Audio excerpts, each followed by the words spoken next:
Salut à tous, dans cette vidéo, on va parler du classement mondial de décembre 2020. Et oui, ça fait longtemps qu'on n'a plus eu de nouveau classement mondial de tennis de table, parce qu'entre mars et novembre, il n'y a pas eu de nouvelles compétitions à cause du virus. Donc le classement a été gelé pendant cette période-là. Mais là, en novembre, on a eu les Coupes du Monde chez les hommes et chez les femmes, et puis les grandes finales. Donc ça a bouleversé les classements généraux. On commence par les hommes, où on a toujours Fan Zhendong en tête, suivi de Xu Xin, Ma Long et Lin Gaoyuan qui gagnent une place. Donc on a 4 Chinois dans le top 4, ils dominent chez les hommes. En cinquième position, on a Harimoto qui perd une place, Hugo Calderano, le Brésilien, en sixième position, le jeune Lin Yunju de Chinese Taipei en septième position. Le premier Européen n'est que huitième, Matthias Falk, le Suédois, qui gagne une place. Liang Jinkun n'a pas participé à la Coupe du Monde chez les hommes et aux grandes finales, donc il perd une place. Timo Boll aussi, à cause de sa blessure, n'a pas joué en novembre. Zhang Wujin, énorme progression, 7 places, qui passe 11e. Dimitri Ovtcharov, 12. L'autre coréen du classement, Jeong Yong-sik, qui gagne aussi une place. Et donc oui, les deux coréens progressent en décembre. On a Wang Chuqin qui perd 2 places, qui est donc 14e. Il n'a pas joué en novembre aussi. Liam Pitchford 15e. Patrick Franziska, le 3e allemand de ce classement, 16e. Koki Niwa et Jun Mizutani qui perdent des places. Et les Japonais, pas trop en forme en novembre. Harimoto, Koki Niwa et Jun Mizutani, pas top dans ces compétitions.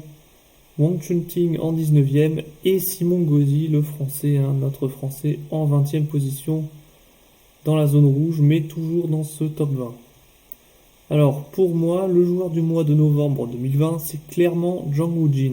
Le coréen de 25 ans a gagné 7 places dans ce classement en décembre, et ça, c'est surtout dû à ses belles performances à la Coupe du Monde chez les hommes et puis aux grandes finales, où il a atteint les demi-finales dans les deux compétitions, et à chaque fois il a perdu contre Fan Zhendong, le numéro 1. Donc arrivé en demi en ayant battu Harimoto par exemple, et en ayant battu aussi Lin Gaoyuan dans les grandes finales. Donc c'est quand même excellente performance, et pour moi le joueur du mois de novembre.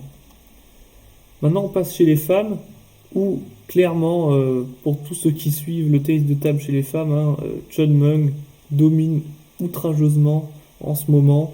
Ça se voit d'ailleurs à son nombre de points, 19 750 en tête de ce classement.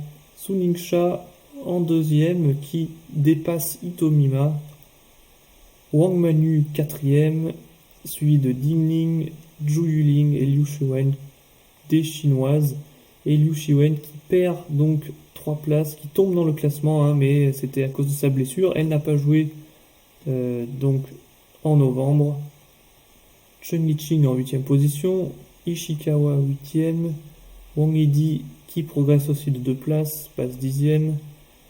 Hirano Miu n'a pas joué en novembre, reste 11e. Feng Tianwei qui descend, perd 3 places. Elle a perdu face à Lili Zhang en 8e de finale dans la Coupe du Monde chez les femmes. Donc voilà, elle n'a pas vraiment brillé dans ce mois de novembre, et ça lui a coûté 3 places dans ce classement. Cheng Qingtong en 13e, Du Roiken 14, Jeon Jiri 15. La première européenne, c'est Sofia Polkanova qui perd 2 places. Elle était blessée.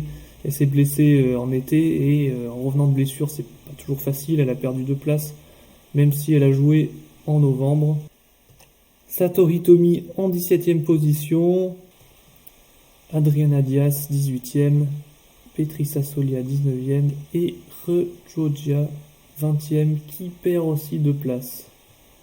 Donc voilà, ce sera tout pour ce classement mondial. Et on se retrouvera en janvier ou en février, ça dépendra s'il y a eu du changement dans le classement. J'espère que vous avez apprécié cette vidéo, et puis à la prochaine.